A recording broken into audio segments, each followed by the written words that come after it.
তাদেরকে যখন জিজ্ঞেস করলাম যে আপনারা যে এই অভিযানগুলো করছেন ম্যাজিস্ট্রেট সেজে, তো আপনাদের লিগাল ফ্রেমওয়ার্ক কি, কোন ভিত্তিতে করছে, ওনারা কোনো উত্তর দিতে পারছেন না, শুধু বলছেন যে না আমরা তো অভিযান করি নাই, আমরা মোবাইল নোট করি নাই।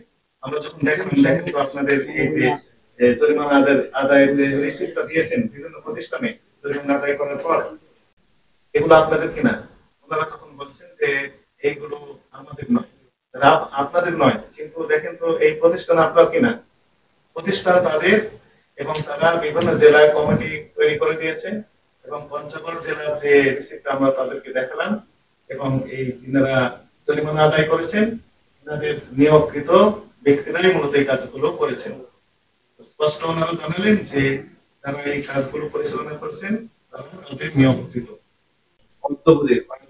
তাদের যে প্রতি বছরের জিএম বা কার্যক্রম তথ্য দিতে সেগুলো এরপরে আমরা যেটা করলাম যে আমরা আজকে এজাহার দিচ্ছি পল্টন থানায়, এবং এজাহারের মূল বিষয়গুলো হচ্ছে যে মানে একটু প্রথমত তারা আমাদের এই বাংলাদেশ কনজিউমার সোসাইটি সোসাইটি এর উপরে প্রতিটা জেলাতে তারা কমিটি করে দেয়, এবং কমিটিগুলোতে টাকা বিনিময় করে, অর্থ আদায় করে, এবং এই কমিটিতে তারা তাদেরকে নিয়োগ করে। তারা বিভিন্ন প্রতিষ্ঠানে আমাদের যেমন ভোক্তা অধিকার অধিদপ্তর বা সরকারি অন্যান্য সংস্থা যেমন পরিদর্শন করে, লাইভ তারা ওইভাবেই ইয়ে করে পরিদর্শন করে, এবং পরিদর্শন করে অবৈধভাবে এইসব ব্যবসায়ীদের কাছ থেকে অর্থ হাতিয়ে নেয় বিকাশ বা অন্য বিভিন্ন নম্বরে।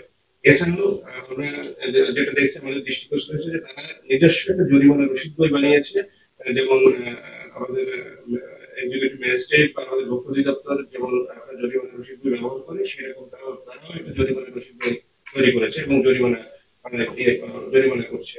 তো এই বিষয়গুলো নিয়েই আমরা মূলত থানাতে পল্টন থানাতে, যেহেতু আমরা এখানে হেড অফিস পল্টন থানাতে, আমরা এর ভারপ্রাপ্ত চেয়ারম্যান নাজমুল নাহার উনি কথিত, কিন্তু আমরা কাগজপত্র নাম পাইনি।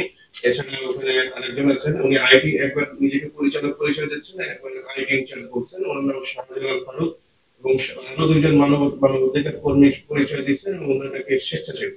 আমরা আমাদের এই চারজনকে আজকে আমরা এজাহার সহ থানায় সুপর্দ করবো, তারপর বাংলাদেশ স্যার বলছেন যে পরবর্তীতে থানায় ইনভেস্টিগেশন করে আইনের যে পদক্ষেপ আইন অনুযায়ী। আগে দেখা যায় এরা খুব সক্রিয় হয়ে যায়, তারা বিভিন্ন বাজারে যে কাজগুলো করছে। আমাদের যে ওয়েবসাইটটি রয়েছে, ওয়েবসাইটটি গেলে দেখতে পাবেন যে প্রত্যেকটাই অফিসার যারা রয়েছেন তাদের ছবি দেওয়া আছে, কোন জেলা কি অপারেশন চালাতে পারবে তাদের ইনফরমেশন দেওয়া আছে, জাতীয় ভোক্তা অধিকার ওয়েবসাইট। আমি অনুরোধ জানাচ্ছি এই ওয়েবসাইটে গিয়ে যদি কেউ চলে আসে তার ক্লিক করবেন আপনার জেলায় কে কাজ করার অনুমতি প্রাপ্ত হবে এখান থেকে। সেই সাথে এটা জানা দরকার বিভিন্ন এক্সিকিউটিভ ম্যাজিস্ট্রেট যারা রয়েছেন জেলা প্রশাসন নিয়ন্ত্রণে, তারাও কিন্তু এই আইনের বলে তারা তাদের কাজ চালাতে পারে। আর প্রথম কথা হচ্ছে আমাদের ওয়েবসাইটে গিয়ে জাতীয় ভোক্তা অধিকার সংখ্যা অধিদপ্তরের যে সমস্ত কর্মকর্তারা রয়েছেন যারা এই অভিযান পরিচালনা করতে পারেন তাদেরকে দেখে নেবে, তারা হচ্ছে 100% টু এনফোর্স দিস অ্যাক্ট। তাদেরটা দেখে নেবে যাতে আপনারা যারা এই পদক্ষেপ চক্র থেকে যে বিষয়টি আসছে আমরা